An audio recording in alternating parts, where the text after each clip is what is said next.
മാത്രമല്ല ശ്രീ സുരേന്ദ്രൻ ഈ വെപ്രാളം കാണിക്കുമ്പോൾ അദ്ദേഹത്തിന്റെ നിർദ്ദേശപ്രകാരമാണോ ഇതെന്ന് പോലും നമ്മൾ സംശയിക്കേണ്ടിയിരിക്കുന്നു. അല്ലെങ്കിൽ പിന്നെ ഈ മുൻകൂറായി ഒരു കാര്യവുമില്ലാത്തൊരു ഒരു യൂസ്ലെസ് ടോക്ക് ഈ വിഷയത്തിനകത്ത് ഉണ്ടാക്കില്ലല്ലോ. പാലക്കാട് ചിറ്റൂരിലെ രണ്ടിടങ്ങളിലെ സ്കൂളുകളിലാണ് ക്രിസ്മസ് ആഘോഷത്തിനെതിരെ അസഹിഷ്ണുതയുണ്ടായത്. സംഭവം വലിയ ഭീതി ഉണ്ടാക്കുകയാണ്, വലിയ പ്രതിഷേധവും ഇതിനെതിരെ ഉയരുന്നുണ്ട്. ഏതായാലും രാഹുൽ മാങ്കൂട്ടത്തിലും നമുക്കൊപ്പം ഇപ്പോൾ ചേരുകയാണ്.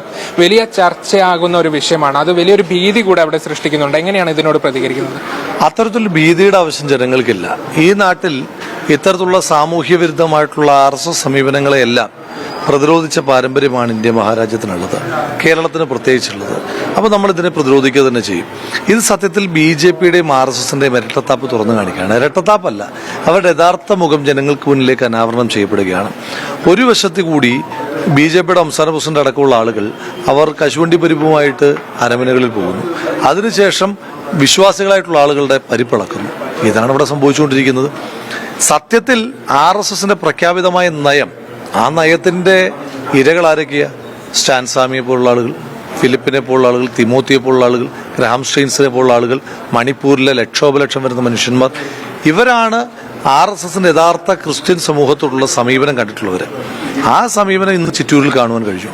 മറ്റേത് തട്ടിപ്പാണ്, ഇതാണ് ഒറിജിനൽ. മറ്റേത് അഭിനയമാണ്, ഇതാണ് ജീവിതം. അതായത് BJP ഒരു ക്രിസ്മസ് ഒക്കെ ആഘോഷിക്കാൻ വേണ്ടി ക്രിസ്ത്യൻ വീടുകളിൽ പോകുന്നു, അവരുടെ നേതൃത്വത്തെയൊക്കെ കാണുന്നു, അത് ആ ഒരു പദ്ധതിക്ക് സമാന്തരമായി നടക്കുന്നു എന്നുള്ളതാണ്. അവരാഘോഷിക്കുകയോ ആഘോഷിക്കാതിരിക്കുകയോ ചെയ്തോട്ടെ BJPക്കാർ. പക്ഷേ നാട്ടിലെ ക്രിസ്മസ് ആഘോഷിക്കണമെന്ന് ആഗ്രഹിക്കുന്ന മനുഷ്യന്മാരുടെ സമാധാനം കളയാതിരുന്നാൽ മതി.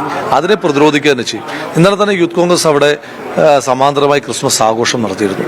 ഇവർ നടത്താൻ പാടില്ല, ആഘോഷിക്കാൻ പാടില്ല എന്ന് പറഞ്ഞാൽ അത്യധികം ആവേശപൂർവ്വം നമ്മൾ ആഘോഷിക്കും. അതാണ് ഈ നാട് മുന്നോട്ട് വെച്ചിട്ടുള്ള എല്ലാ കാലഘട്ടത്തിലെ സമീപനം. അത് പുലർത്തുക തന്നെ ചെയ്യും. ജില്ലാ കോൺഗ്രസ് കമ്മിറ്റി നേതൃത്വമായിട്ടൊക്കെ ആലോചിച്ച് നമ്മൾ വിപുലമായി തന്നെ ക്രിസ്മസ് പരിപാടികൾ ചിറ്റൂരിൽ നടത്തും. അതായത് സുരേന്ദ്രൻ പറയുന്നത് BJP പ്രവർത്തകരല്ല, BJPയിൽ നിന്നും വിട്ടുപോയ ചിലരായിരിക്കാം ഇത് ചെയ്തത് എന്നുള്ളതാണ്. അങ്ങനെ അവരതിൽ നിന്നും കൈയൊഴുകുകയാണ്. ഒന്ന് ശ്രീ സുരേന്ദ്രൻ ഒന്നും പറയുന്നതിന് ഈ നാട് ഗൗരവത്തിലെടുക്കുന്നില്ല എന്ന് എത്രയോ ഉദാഹരണം ഉള്ളപ്പോൾ അതിനൊന്നും മറുപടി പറയേണ്ട കാര്യമില്ല. മാത്രമല്ല ശ്രീ സുരേന്ദ്രൻ ഈ വെപ്രാളം കാണിക്കുമ്പോൾ അദ്ദേഹത്തിന്റെ നിർദ്ദേശപ്രകാരമാണോ ഇതെന്ന് പോലും നമ്മൾ സംശയിക്കേണ്ടിയിരിക്കുന്നു. അല്ലെങ്കിൽ പിന്നെ ഈ മുൻകൂറായി ഒരു കാര്യവുമില്ലാത്തൊരു യൂസ്ലെസ് ടോക്ക് ഈ വിഷയത്തിനകത്ത് ഉണ്ടാക്കില്ലല്ലോ. അപ്പൊ അതുകൊണ്ട് അദ്ദേഹത്തിന് ഇതിനകത്ത് എന്തെങ്കിലും പങ്കുണ്ടോ എന്നാണ് നമ്മൾ സംശയിക്കുന്നത്. യൂത്ത് കോൺഗ്രസ് എന്തായാലും ശക്തമായി, തീർച്ചയായിട്ടും നമ്മളവിടെ പ്രതിഷേധത്തോടൊപ്പം തന്നെ ആഘോഷങ്ങൾ, ക്രിസ്മസ് ആഘോഷങ്ങളുമായിട്ട് മുന്നോട്ട് പോകും. തീർച്ചയായും ശക്തമായ പ്രതിഷേധം യൂത്ത് കോൺഗ്രസും മുന്നോട്ട് വയ്ക്കുമെന്നുള്ളതാണ് രാഹുൽ മാങ്കൂട്ടത്തിൽ വ്യക്തമാക്കുന്നത്. നന്ദഗോപാൽ, മീഡിയ 1, പാലക്കാട്.